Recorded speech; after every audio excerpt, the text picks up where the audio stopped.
नैवेद्यानि दधिचिरघृतानि च आहारं भक्ष्यभोज्यं च नैवेद्यं प्रतिगृहीताम् पंचग्रासं समर्पयामि प्राणाय स्वाहा पानाय स्वाहा व्यानाय स्वाहा उदानाय स्वाहा समानाय स्वाहा मध्ये पानी मुद्रा वृक्षालं समर्पयामि नैवेद्यानि नैवेद्यान्ते साधिकुल्यार्थे दक्षिणाद्रव्याणि समर्पयामि दक्षिणाद्रव्यान्ते प्रार्थयेत त्यक्त्वा सदुस्तुश्रेष्ठराजलक्ष्मीं नारेण धर्मशायिगारण्यं मायामृगं देशं धावद्वन्दे महापुरुषते चरणारविन्दं समस्त पूर्वजेभ्यो नमः पितृदेवताभ्यो नमो नमः प्रार्थना पूर्वक नमस्कारान् नमस्करोमि ही एक बार जब छोड़ देंगे अनेक पूजनीय पितृदेवता प्रियंतान् नमामः सत्या संतो यजमानस्य इष्टकामः। सभी लोग भागवत जी की आरती करेंगे। हरे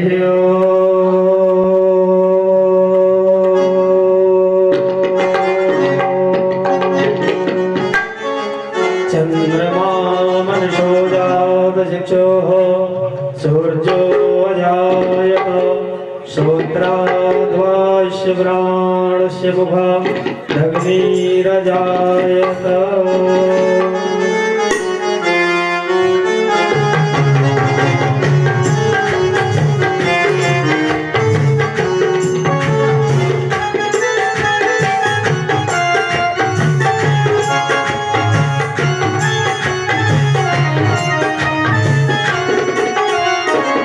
आरती करेगा वन पुराण की आरती करेगा वन पुराण की परमा भक्ति ज्ञान दान की आरती करेगा वन पुराण की आरती करेगा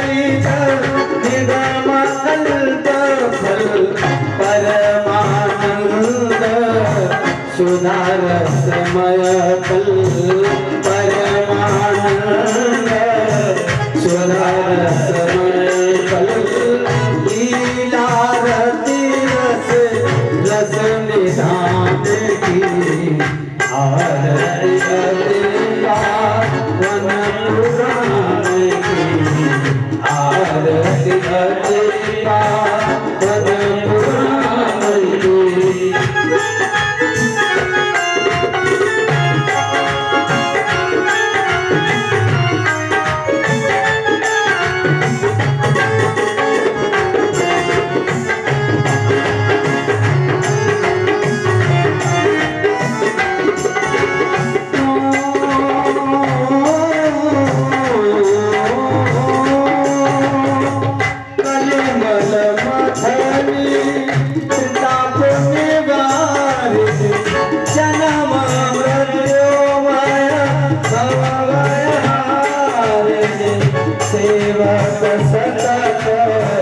सकल शुभकारी सेवक सकल शुभकारी सुमोसरी हरि चरित गान की आरती करेगा वन पुराण की आरती करेगा वन पुराण की ज्ञान दान की आरती करेगा वन पुराण की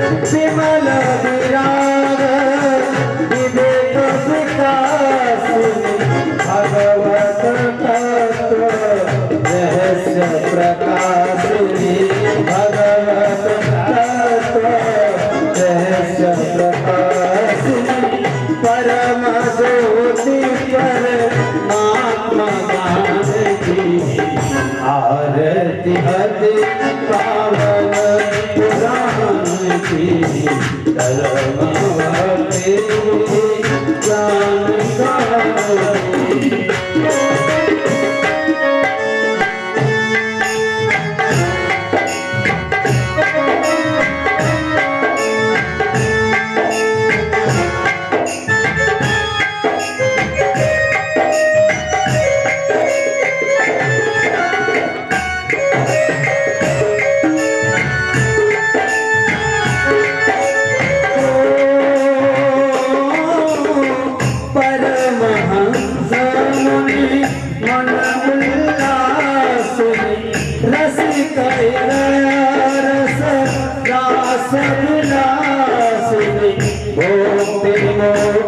जानकारी प्रेम सुदासिनी भोक्ते भोक्ते प्रेम सुदासिनी कथा अकिंचन कथा अकिंचन प्रिय सुदासिनी आरती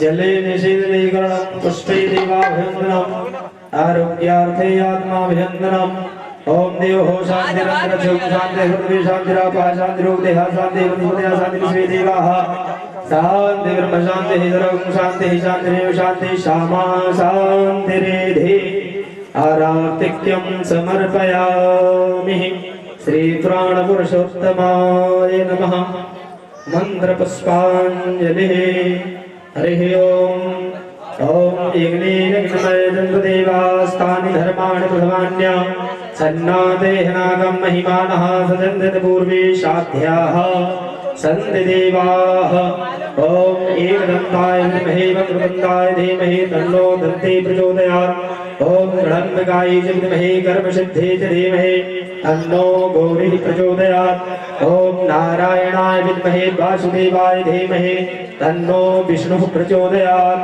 ओम महालक्ष्मी च विद्महे विष्णुपत्नी च धीमहि तन्नो लक्ष्मी प्रचोदयात् ओम नन्दनन्दनाय विद्महे यशोदानन्दनाय धीमहि तन्नो कृष्णः प्रचोदयात् ओम वृषभानुजाय च विद्महे कृष्णप्रियाय च धीमहि तन्नो श्रीराधा प्रचोदयात् ओम महापुराणाय विद्महे पंचम वेदाय धीमहि तन्नो श्रीमद्भागवत प्रचोदयात् ओम हंस हंसाय विद्महे परमहंसाय धीमहि तन्नो श्री सुखदेवः प्रचोदयात् ओम अंजनी नंदनाय विद्महे महापुराण की जय श्री सुखदेव जी महाराज की जय श्री व्यास जी महाराज की जय श्री हनुमान जी महाराज की जय श्री द्वारिकाधीश भगवान की जय नगर के सभी देवी देवताओं की जय जय जय श्री राधे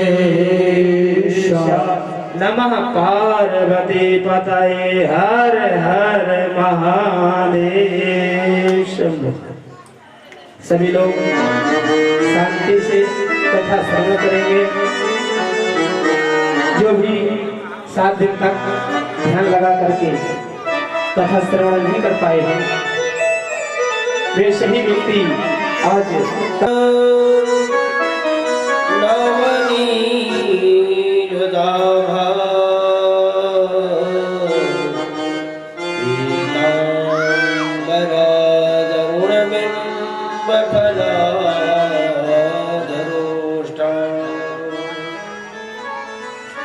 पूर्णेन्दु सुंदर मुखादर बिंदनेत्रा कृष्णात् परं किमपि तत्त्वमहं न जाने। नारायणं नमस्कृत्य नरं चैव नरोत्तमं देवीं सरस्वतीं व्यासं ततो जयमुदीरये। प्रेमानुर्ब्रह्मा गुरुर्विष्णुः गुरुर्देवो महेश्वरः गुरुर्साक्षात् परब्रह्म तस्मै श्री गुरवे नमः। जय जय श्री राधा रमण जय जय नवल किशोर जय गोपी चित चोर प्रभु जय जय माखन चोर। बुद्धिहीन तन जानिके सुमिरो पवन कुमार बल बुद्धि विद्या देव हरहु कलेश विकार। बोलिए श्रीमद् भागवत महापुराण की जय। बाके बिहारी लाल की जय। राधा वल्लभ लाल की जय। महाप्रभु की जय। श्री सुखदेव जी महाराज की जय। वेदव्यास जी महाराज की जय। श्रीमान हनुमान जी महाराज की जय। गोपेश्वर नर्मदेश्वर महादेव की जय। समस्त देवी देवताओं की जय। जय जय श्री राधे नमः। पार्वती पतये हर हर महादेव।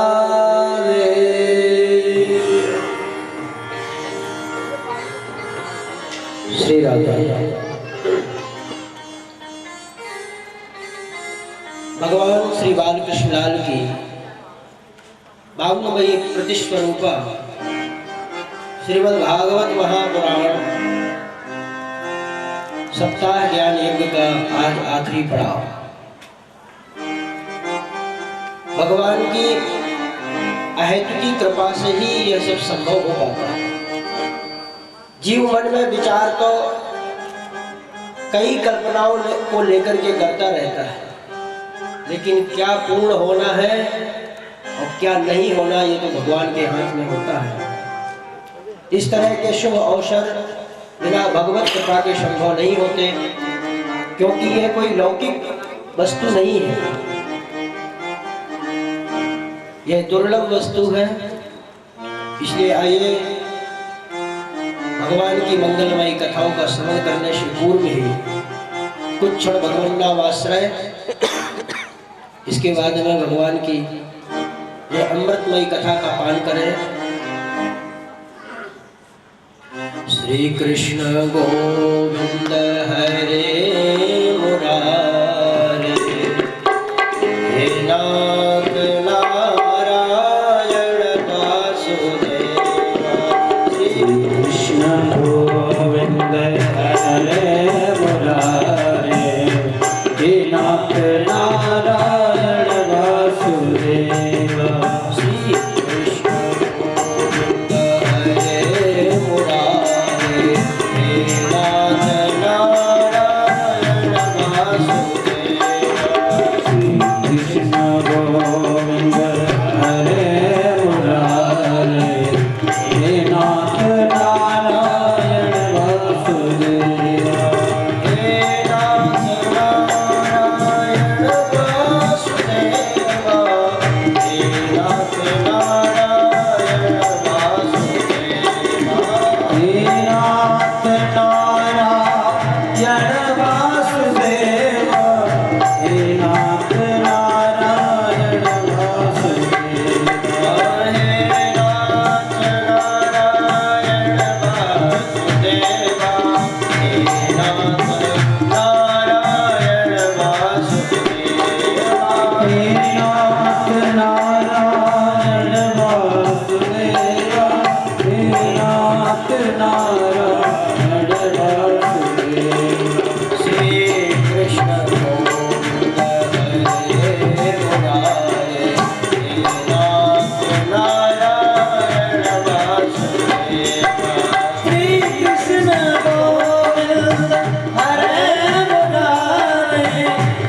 कृष्णा कृष्णा कृष्णा हरे हरे हरे राम राम राम हरे हरे हरि बोल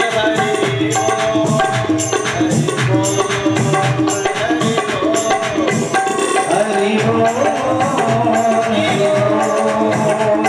हरि बोल हरि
बोल हरि बोल हरि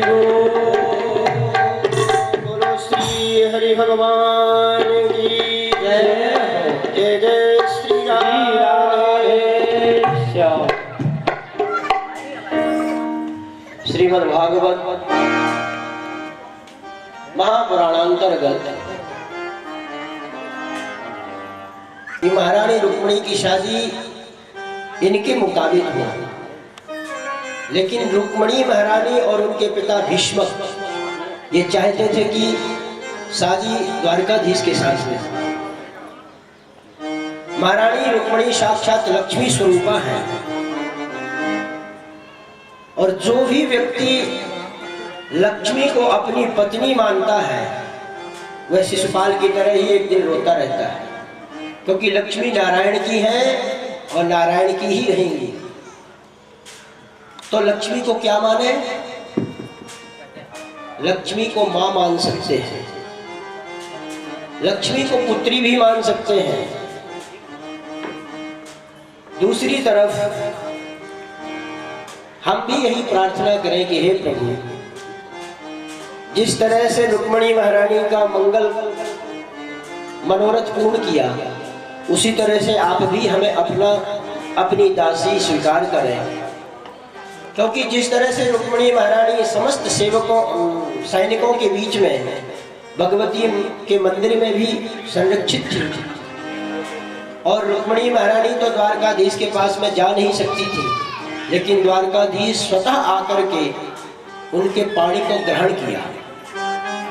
इसी तरह से समस्त जीवों की यही इच्छा होती है कि भगवान हमारा भी इसी तरह से मनोरथ पूर्ण करे। सुखदेव जी महाराज कहते हैं, राजन, इस तरह से भगवान का पहला विवाह संपन्न हुआ। शिशुपाल बेचारा रोने लग गया और आत्महत्या करने को तैयार हुआ। जब द्वारकाधीश रुक्मिणी महारानी को ले गए लेकिन उसी बारात में जरासंध आया हुआ था। जरासंध ने शिशुपाल को समझाया, अरे भाई, यदि किसी कार्य में असफल हो जाए तो मृत्यु की तरफ नहीं मुड़ना चाहिए। शिशुपाल बोला, क्या करें भैया, हम तो बड़ी खुशी के साथ में बारात लेकर के आए थे, और अगर हम अपनी पत्नी के साथ में नहीं जाएंगे तो हमारी भाभियां हमें उलहना देंगी कि गए थे ब्याह करने और खाली लौट के आ गए। जरासंध ने कहा कि अरे भाई, तुम तो एक बार असफल हुए, मैं तो कई बार असफल हो गया, लेकिन मैंने अपनी सफलता का पीछा नहीं छोड़ा और एक दिन द्वारकाधीश को रणछोड़ करके भगाया मैंने। मेरी वजह से उनका नाम रणछोड़ हो गया। तब शिशुपाल को थोड़ी सी शक्ति मिली कि जब हमसे बड़े बड़े नेपाल यहाँ जी रहे हैं, जिनको शर्म नहीं है, तो मैं तो एक बार ही हारा हूँ, चलो कोई बात नहीं। और कई लोग ऐसे होते हैं जो दूसरे के बल से ही अपने आप को सुरक्षित कर पाते हैं। शिशुपाल जो डोली लेके आया था, जिसमें रुक्मिणी महारानी को ले जाना चाहता था, उसी डोली में बैठ के रोते रोते चला गया। लेकिन इधर रुक्मिणी महारानी का भाई रुक्मी, इसने प्रतिज्ञा की कि या तो मैं अपनी बहन को द्वारकाधीश से ले आऊंगा, नहीं तो मैं कभी कुंडनपुर नहीं आऊंगा।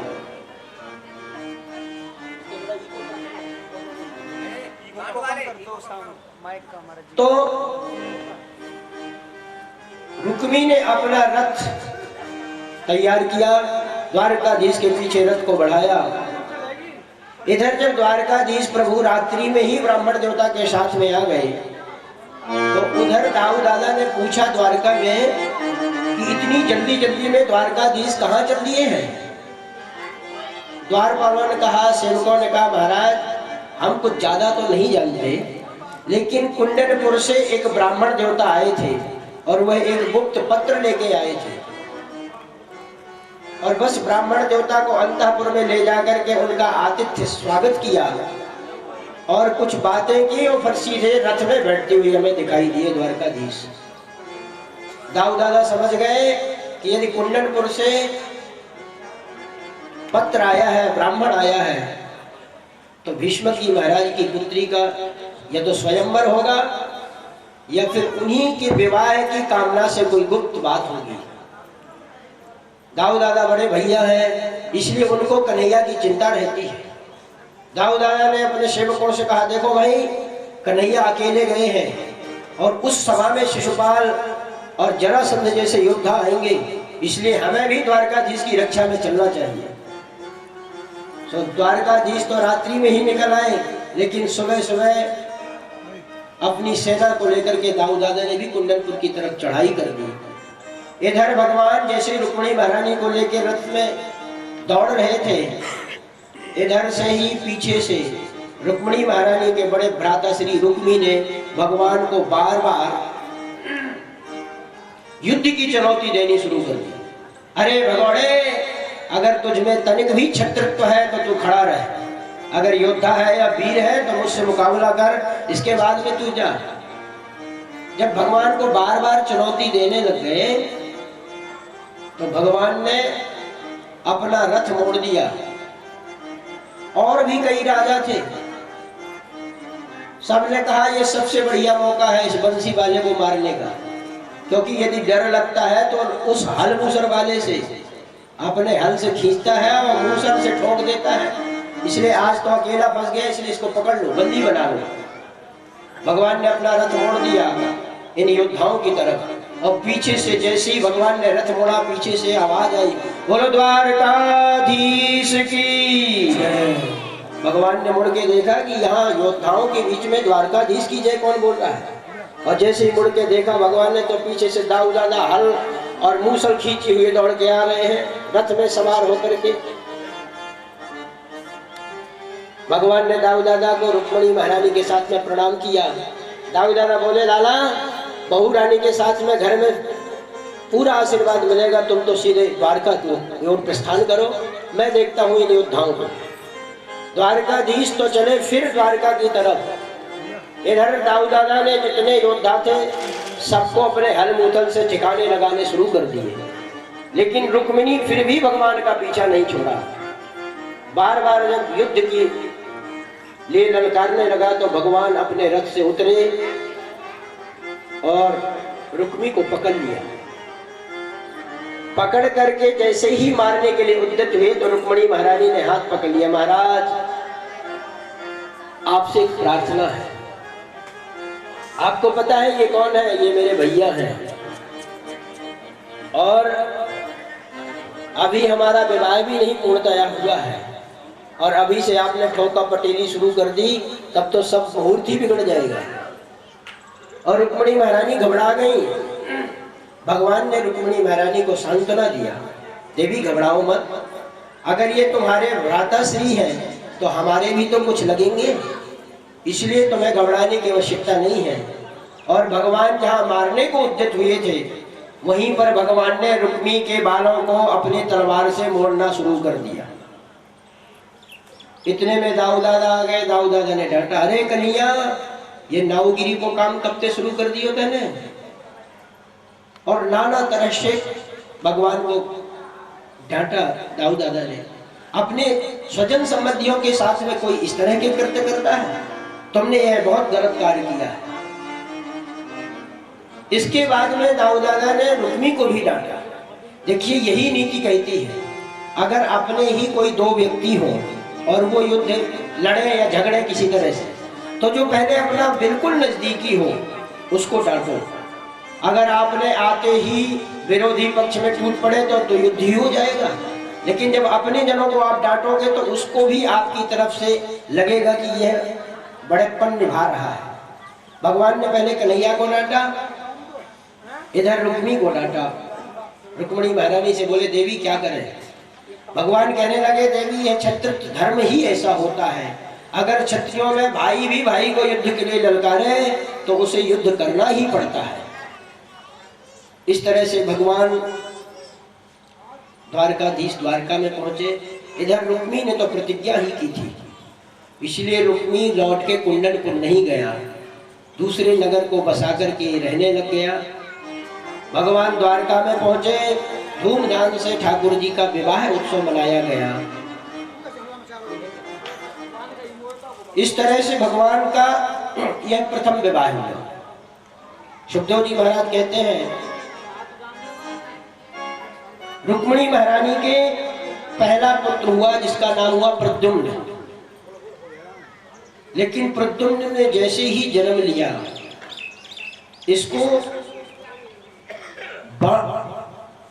इसका पता भी नहीं चला कि पुत्र है कैसा, न इन्होंने सही ढंग से उसको देख पाया। प्रसूतिका गृह में ही इसका हरण हो गया।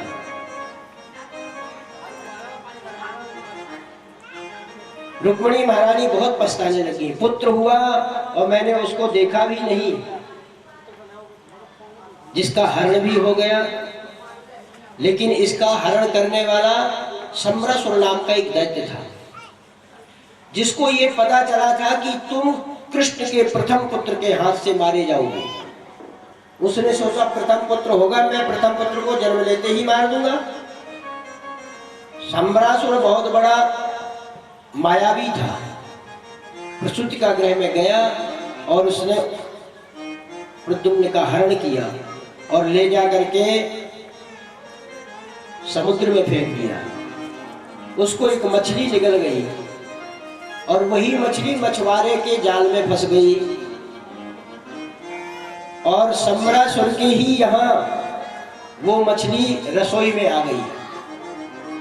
देखिए, कोई कितनी भी चतुरता करे, जन्म विवाह मरण गति सोई, जहां जैसे लिखा तहां तस होई। हम और आप तो बहुत छोटी छोटी कठपुतलियां हैं। रावण, जरासंध, शिशुपाल, दंतवक्त्र, हिरण्यकश्यप, हिरण्याक्ष, ये ऐसे बड़े योद्धा थे जिनके चलने से पृथ्वी डगमगाती थी, जिनको देवता भी डरते थे। लेकिन उन्होंने बहुत चतुरता की कि हम मरे नहीं, लेकिन मौत काल सबसे बड़ा होता है। इसने सोचा कि जो मुझे मारने वाला है मैं उसको ही मार दूं। और अपनी चतुरता के कारण और अपने नजदीक ही मृत्यु को ले आया। जब सम्रासुर की रसोई में वह मछली आई, उसको फाड़ा गया, उसमें से बालक निकला, तो सम्रासुर ने अपनी दासी को दे दिया कि तुम इसकी रक्षा करो, इसका पालन पोषण करो।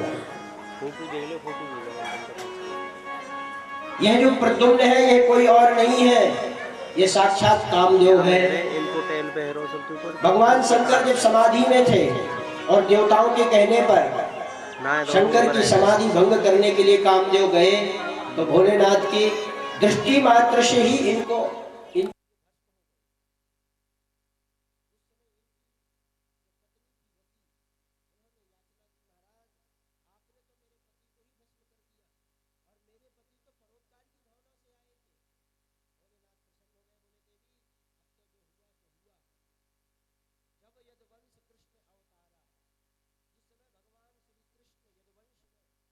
राक्षसों के श्रृंगार के लिए अवतार लेंगे हैं। उसी समय कृष्ण तनय हुई है पति तोरा, वचन अन्यथा होय न मोरा। आज उसी बात को सत्य करने के लिए नारद जी महाराज ने रति से कहा, देवी तुम्हारे पति ने जन्म ले लिया। इन्होंने कहा महाराज कहाँ है? बोले चले जाओ सम्रासुर की रसोई में। और रति महारानी ही आ गई, इनका पालन पोषण करने लगी। लेकिन कुछ ही दिनों में ही नाति दीर्घेण कालेन कृष्णो रूढ़ यौवनः, कुछ ही समय में वह यौवन अवस्था को प्राप्त हो गए। ये रोज नित्य सेवा करते। एक दिन प्रद्युम्न ने कहा, देवी एक तरफ तो तुम हमारी सेवा करती हो, मातृभाव के रूप में मेरा पालन पोषण करती हो, लेकिन तुम्हारे भाव में मुझे कुछ सच्चाई नजर नहीं आ रही। दूसरी तरफ तुम ऐसे कुछ कृत्य करती हो जैसे कोई कामनी करती है। इसलिए तुम कौन हो? माति भाव अतिक्रम्य वर्तते कामनी यथा।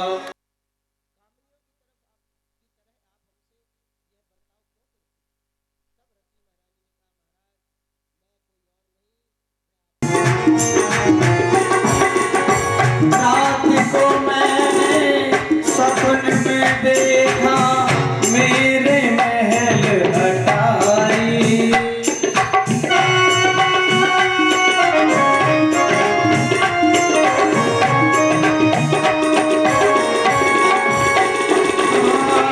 रात को मैंने सपन में देखा मेरे महल अटारी।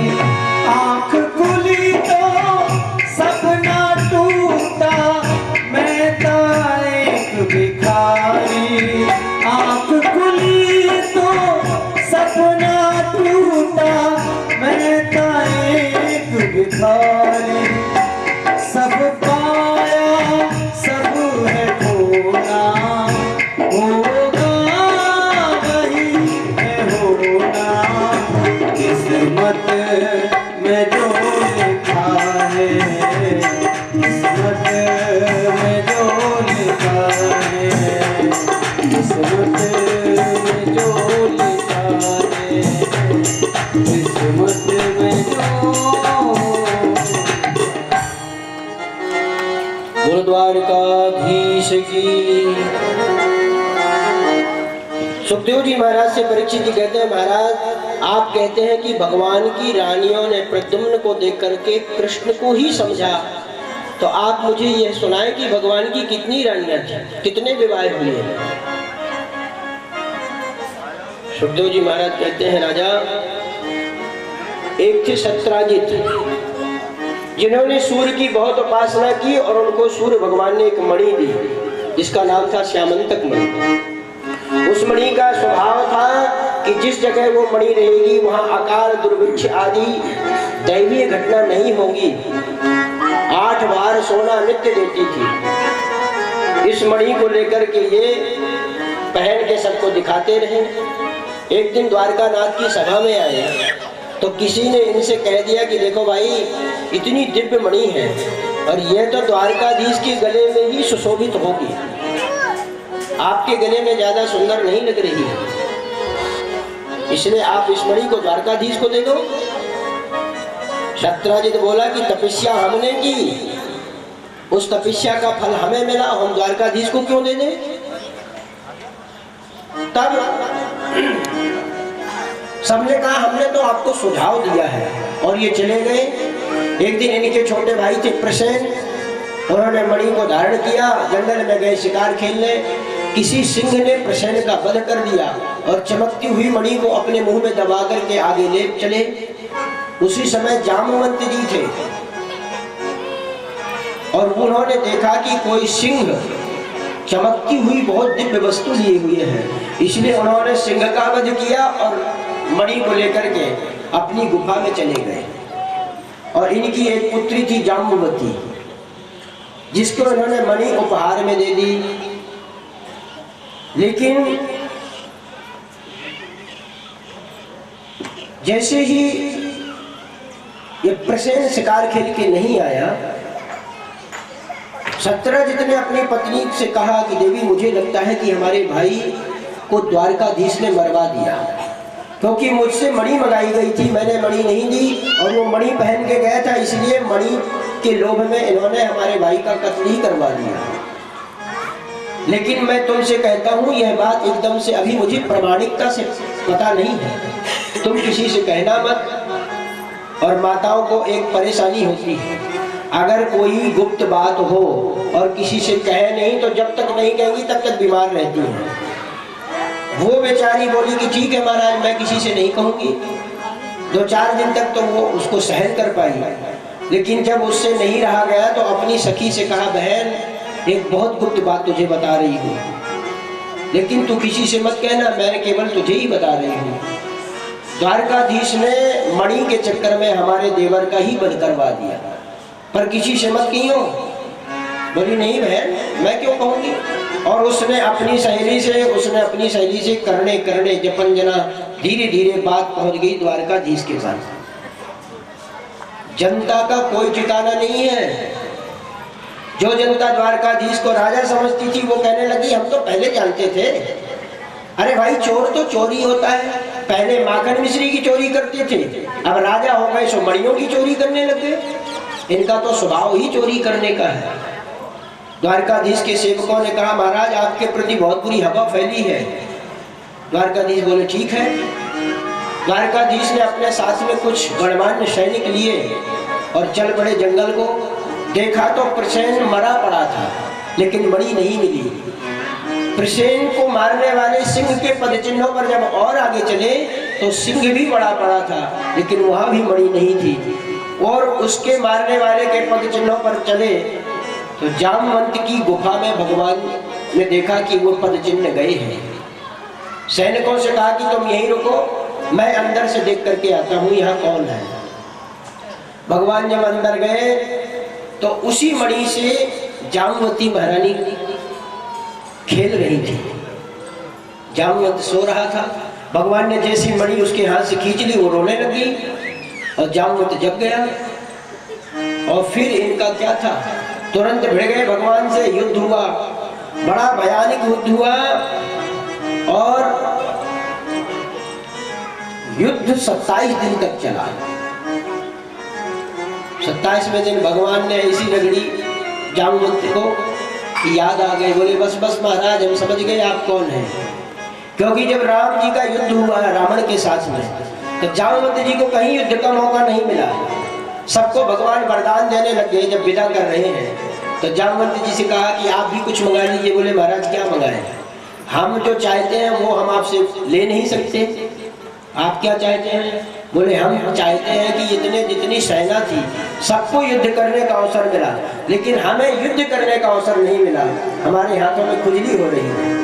लेकिन आप स्वामी और मैं सेवक, स्वामी सेवक के बीच में युद्ध हो नहीं सकता, और आपसे बड़ा कोई योद्धा है नहीं जो मुझसे भिड़ सके, इसलिए हम तो केवल आपसे युद्ध चाहते हैं। भगवान बोले ये मनोरथ तो तुम्हारा हम कृष्ण अवतार में ही पूर्ण करेंगे। इसलिए आज जैसे इनकी पिटाई की तो जामवंत समझ गए। बोले जय हो महाराज, मैं जान गया कि आप ही मेरे स्वामी हैं। और प्रणाम किया। भगवान से पूछा कि क्या हुआ, आपका आगमन यहाँ कैसे हुआ। भगवान ने सब वृत्तांत बताया। हम पे कलंक आ गया है और उसका कारण है ये मणि, इसलिए ये मणि हमें दे दो। जामुन जी ने कहा महाराज, बेटी को दी हुई वस्तु में बाप का अधिकार नहीं होता, वो कन्या को दिया हुआ दान कहलाता है। इसलिए मैं तो ये मणि अपनी बेटी को दे चुका हूँ, मैं आपको ये मणि नहीं दे सकता, लेकिन एक इसका उपाय है। भगवान बोले जो भी उपाय हो हम तो उसमें सब में स्वीकार करेंगे कि हमें मणि चाहिए, क्योंकि हमारे ऊपर कलंक लग गया है। तो जानुमति जी बोले महाराज बिटिया के साथ में मणि को दे सकता हूँ, आप हमारी पुत्री से अपना विवाह कर लें और मणि दहेज में मिल जाएगी। भगवान बोले जैसी आपकी इच्छा। तो इधर भगवान ने जाम्बवती से विवाह किया। इस तरह से भगवान का यह दूसरा विवाह हुआ। मणि को लाए, मणि को ला करके अपनी सभा में सत्राजित को बुलाया और मणि उसको सौंप दी। मणि लेने के बाद में जो जनता कह रही थी कि अरे हम तो जानते थे कि ये जन्म के चोर हैं, अब वही जनता सत्राजित को गाली देने लगी। बताओ तो हमारे इतने अच्छे राजा, और ऐसे राजा को इस पापी ने कलंक से मर दिया। ये तो बड़ा पापी है। द्वारकाधीश के राज्य में कोई मणियों की कमी है? द्वारकाधीश तो जो चाहे सो कर सकते हैं। इस तरह से इसलिए जनता का कोई पता नहीं कब क्या कहने लग जाए। दूसरी भगवती सुतकीर्ति के साथ में इनका जो सुतकीर्ति थी भगवान को अपने बेटा की तरह मानती थी, और इनकी जो बेटी थी उसका नाम था भद्रा। उसका विवाह इनके साथ हुआ। प्रभु एक बार हस्तिनापुर जा रहे थे और हस्तिनापुर गए। जब भगवान के साथ में अर्जुन भी थे, भगवान ने देखा कि भाई अब हस्तिनापुर से इंद्रप्रस्थ जब पहुंचे, जमुना के किनारे रथ को खड़ा किया और भगवान ने देखा कि जमुना में डूब करके एक सुंदरी बहुत बड़ी तप में लगी हुई है। भगवान ने अर्जुन से कहा जाओ पूछो ये क्या कर रही है। अर्जुन जब वहां गए उनसे पूछा भगवती महारानी आप कौन हैं? तब उन्होंने अपने परिचय दिया कि मैं सूर्य की पुत्री कालिंदी मेरा नाम है। अहम देवस्य सविता तुहिति पतिमिच्छति विष्णु वरेण्यं वरदं तपः परममास्थितः। मैं विष्णु स्वरूप में भगवान को अपना पति मान चुकी हूँ, और उनकी ही अवतार जो श्री कृष्ण है वो मेरे पति बने, इस अभिलाषा से मैं यहाँ तपस्या कर रही हूँ। अर्जुन आए, बोले महाराज आपका बृहस्पति तो बड़ी तेजी से चल रहा है। बोले क्या बात है? अरे बोले बृहस्पति बलवान है, ये देवी आपको ही चाहती है और आपकी चाहना से यहाँ तपस्या कर रही है। भगवान बोले तो कराओ परिचय। और इस तरह से भगवान कालिंदी महारानी को ले आए। भगवान का कालिंदी से विवाह हुआ। बिंद और अरविंद नाम के दो भाई थे। इनकी बहन थी मित्रविंदा। एक विवाह भगवान का मित्रविंदा से हुआ। कौशल नरेश लग्नजित थे, जिन्होंने प्रतिज्ञा की कि मेरे 7 बैल हैं और 7 बैलों को जो एक ही बार में नाथ देगा उसके साथ में अपनी बेटी का विवाह मैं करूंगा। बड़े बड़े राजकुमार आए लेकिन किसी ने यह काम नहीं कर पाए। अर्जुन के साथ में भगवान भी पधारे और भगवान ने चर्चा की महाराज क्या समाचार है। इतने में ही उनकी बेटी भगवान को प्रणाम करने आई। भगवान ने पूछा ये कौन? बोली ये हमारी बेटी है। भगवान ने कहा इनकी शादी नहीं की आपने? बोले महाराज हमारी एक प्रतिज्ञा है और उस प्रतिज्ञा को बड़े बड़े राजकुमार आए लेकिन पूर्ण नहीं कर पाए, इसलिए उस प्रतिज्ञा को जो पूर्ण करेगा उसको ही मैं अपनी बेटी दूंगा। भगवान बोले प्रतिज्ञा कौन सी हमें भी बताइए, हमारे साथ अर्जुन है। लेकिन भगवान ही चाहते थे कि ऐसी कोई प्रतिज्ञा नहीं जो हम पूर्ण कर पाए। उन्होंने कहा महाराज एक प्रतिज्ञा है, मेरी है 7 बैल और 7 बैलों को जो एक नाथ में डाल देगा उसके साथ ही अपनी बेटी का विवाह करूंगा। भगवान बोले ठीक है। अर्जुन से बोले कि आप कर सकते हैं? बोले महाराज हम तो नहीं कर पाएंगे। भगवान बोले हमें तो जन्म से ही अभ्यास है, हम तो गाय बैलों के बीच में ही रहे और अच्छे अच्छे बैलों को हमने पछाड़ा है, इसलिए भगवान उसके बैलों के सामने कूद गए, अपना पीताम्बर अपनी कमर में कसा और 7 रूप धारण किए और एक एक बैल को एक एक रूप से पकड़ करके और भगवान ने एक साथ ही नाथ दिया। इस तरह से भगवान का यह विवाह हुआ शत्रुघ्न के साथ में। आगे लक्ष्मण से विवाह हुआ।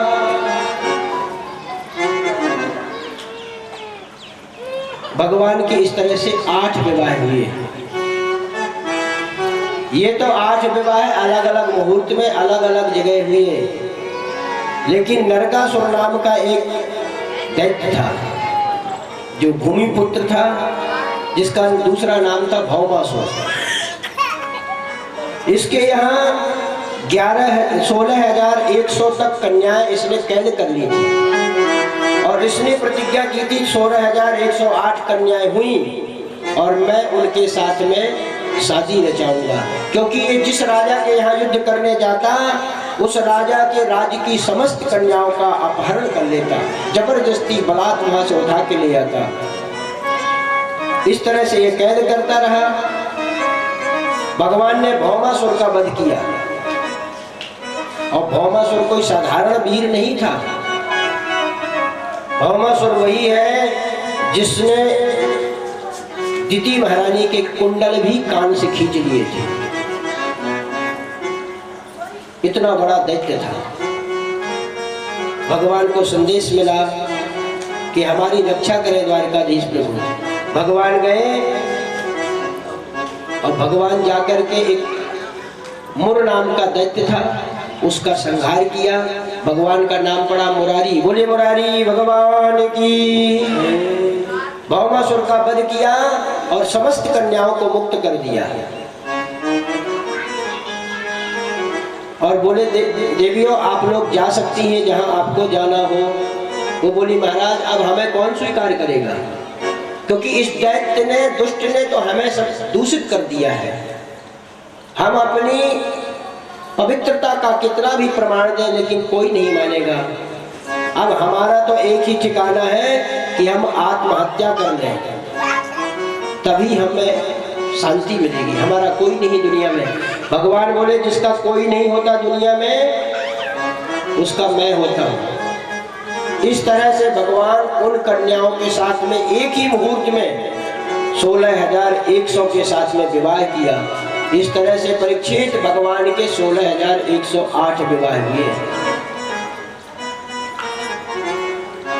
और एक एक रानी से 10-10 पुत्र और एक एक बिटिया का जन्म हुआ। इतना बड़ा भगवान का परिवार था।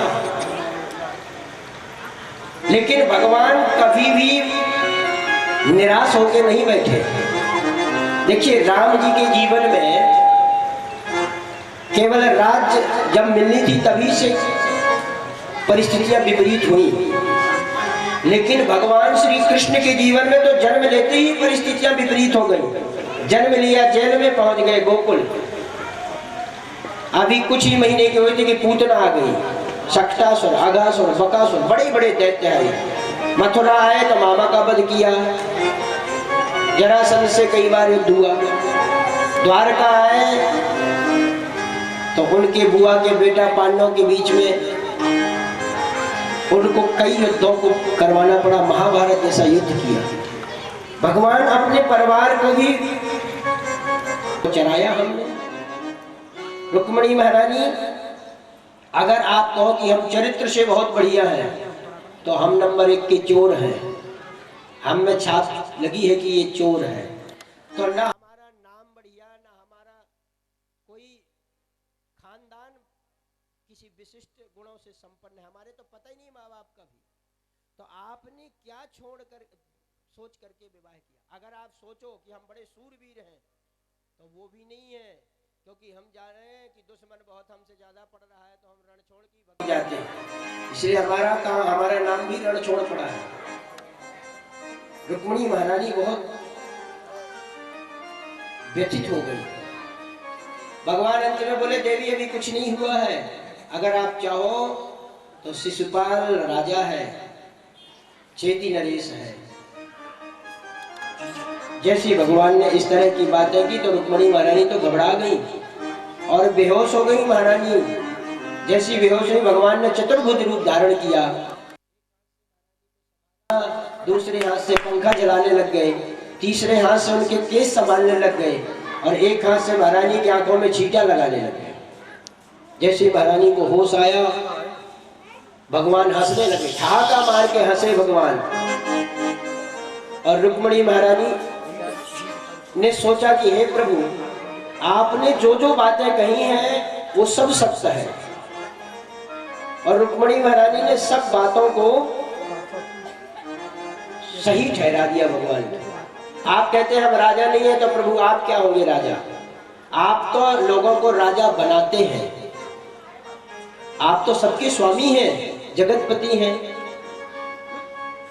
दूसरी बात आपने कही कि हमारे कोई माँ बाप नहीं है, तो सत्य बात है, क्योंकि आप जगत पिता हैं और जगत पिता का माँ बाप कौन हो सकता है। फिर आपने कहा कि हम में कोई गुण नहीं है, तो ये भी सत्य बात है, क्योंकि आप त्रिगुणातीत हैं। भगवान तो तीनों गुणों से ऊपर हैं, इसलिए आप में गुण क्यों रहेगा।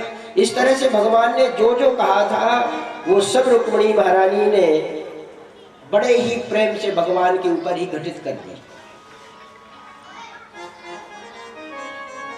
भगवान अपने परिवार में सबके साथ में बड़ी प्रसन्नता से रह रहे हैं। कभी भगवान का चेहरा उदास नहीं दिखा और सबको प्रेम से रखते हैं और सबके साथ ही समय निकाल के सबको समय देते हैं।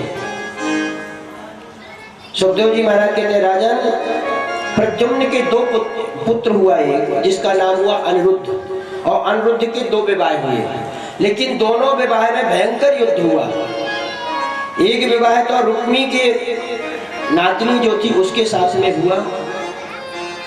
विवाह में दाऊ दादा भी पहुंचे और इधर विवाह हो रहा था और सबने जितने और राजा आए थे रुक्मी की तरफ,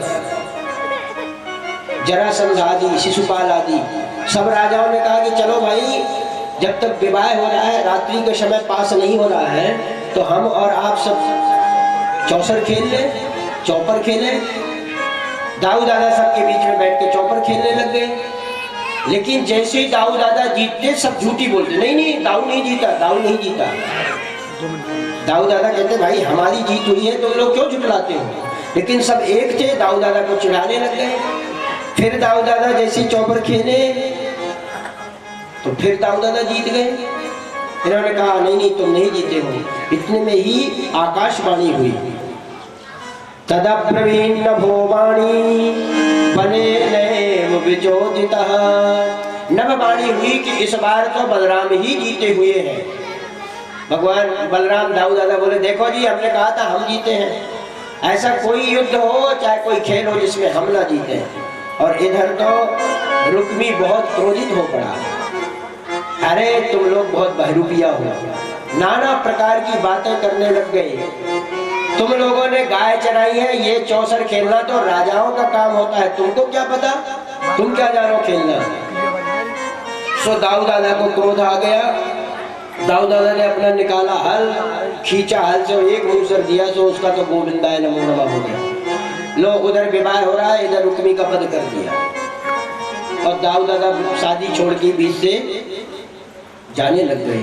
जैसे भगवान को पता चला कि अरे भाई ये तो बहुत गड़बड़, लेकिन भगवान ने किसी तरह का कोई भी प्रत्युत्तर नहीं दिया। कोई घटना घटती है तो पत्रकार तुरंत आते हैं कि भाई बताओ आपका क्या विचार है इसमें। इन्होंने इस सुंदर समय में यह कुकृत्य कर दिया, इसमें आप क्या कहेंगे। भगवान सोचते हैं अगर आप इसके बीच में हम बोले तो अगर दाऊ दादा की तरफ बोलेंगे तो रुक्मिणी महारानी क्रोधित हो जाएगी, मेरे भाई का वध कर दिया और आपको अपने भाई की लग रही है। और अगर रुक्मिणी महारानी की तरफ बोलेंगे कि रुक्मी बेचारा मारा गया, गलत हुआ ये, तो दाऊ दादा गुस्सा हो जाएंगे कि तू अपने साले का पक्ष ले रहा है। इस तरह से भगवान चुप ही रहे। निहते रुक्मिणी शाले ना प्रवीत साधु साधवा। अच्छा और बुरा भगवान कुछ भी नहीं बोले। रुक्मिणी वलयो राजन स्नेह विंगात भयोधरी। स्नेह भंग ना हो जाए इस भय से भगवान ने नहीं दिया। अनिरुद्ध का यह तो पहला विवाह हुआ। दूसरा विवाह हुआ था बाणासुर की पुत्री उषा के साथ में।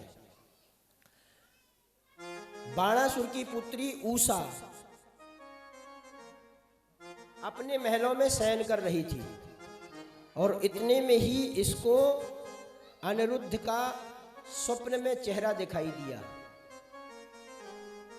और अनिरुद्ध तो बहुत ही सुंदर थे। उषा रात में ही बड़बड़ाने लगे, हाँ प्रीतम छोड़ के मत जाओ, छोड़ के मत जाओ। इसकी एक सहेली थी जो चित्रकला में बड़ी पारंगत थी और बहुत बड़ी तंत्र विद्या में निपुण थी। वो इसके बगल में सोई हुई थी जिसका नाम था चित्रलेखा। उसने उषा को बड़बड़ाते हुए देखा तो रात में जगाया, अरे बहन क्या कर रही है, किसको पुकार रही हो। जब इसकी नींद खुली तो इसने अपनी उस सहेली से सब कुछ बताया कि मैंने रात में ये देखा है, पर मैं जानती नहीं कि वो कौन है। चित्रलेखा ने सबके चित्र बनाने शुरू कर दिए। सबसे पहले देवताओं का चित्र बनाया, बोली इनमें से कोई नहीं है। फिर दैत्यों का चित्र बनाया, बोली इनमें से कोई भी नहीं है। गंधर्वों का, सबका चित्र बनाया।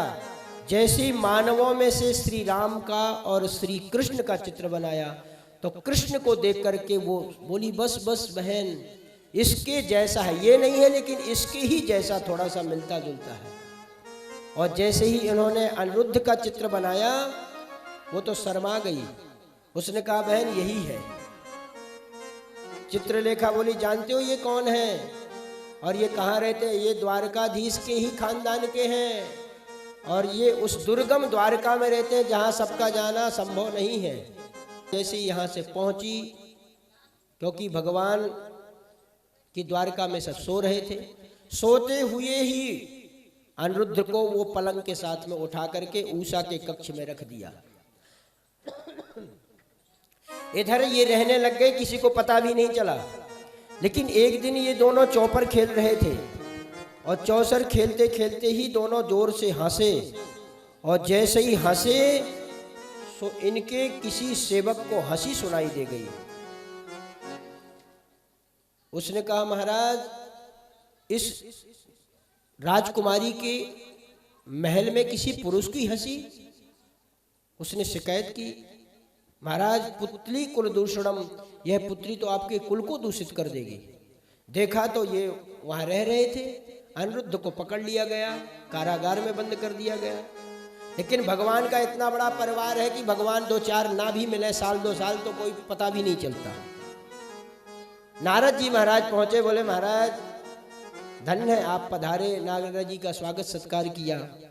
नारद जी ने कहा महाराज और तो सब बढ़िया है लेकिन थोड़ा अनिरुद्ध से मिलना था। भगवान बोले अनिरुद्ध से क्या काम पड़ा? बोले बस कुछ काम है थोड़ा। पता करवाया गया तो अनिरुद्ध तो 6 महीने से पता नहीं कहाँ गए हैं। भगवान बोले अच्छा।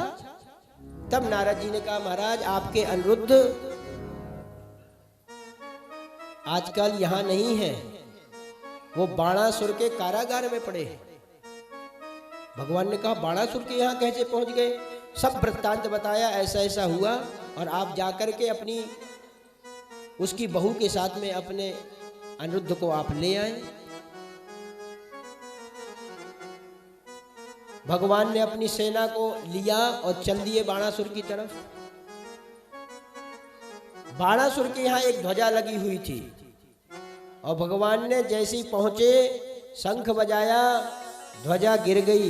बाणासुर को यह आशीर्वाद था कि ये ध्वजा जब तक लहराती रहेगी तब तक तुम्हारा कुछ नहीं होगा, जिस दिन ध्वजा गिरेगी उस दिन तुम्हारा बहुत अनिष्ट हो जाएगा। बाणासुर ने अपने गुरु शिव जी को ध्यान में लिया, आराधना की, प्रार्थना की, हे भोलेनाथ आज आप हमारी रक्षा करें। भोलेनाथ प्रकट हो गए। भोलेनाथ ने कहा क्या है बेटा? बोले बस महाराज आज आपकी आवश्यकता है, आज आप हमारी रक्षा करेंगे। भोलेनाथ बोले किससे? बोले जिससे भी मुझे खतरा है उससे आप रक्षा करें, यह वरदान ने। भोलेनाथ बोले ठीक है, हम तुमको वचन देते हैं, हम तुम्हारी रक्षा करेंगे।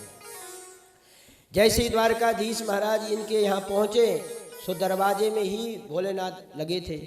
भोलेनाथ ने प्रणाम किया, महाराज बड़ी कृपा, आज आपके दर्शन हो गए। भगवान ने कहा भोले बाबा आप यहाँ कैसे? भोलेनाथ ने कहा आप कैसे? बोले हमारे अनिरुद्ध को इन्होंने कारागार में डाल रखा है, इसलिए हम तो छुड़ाने आए हैं।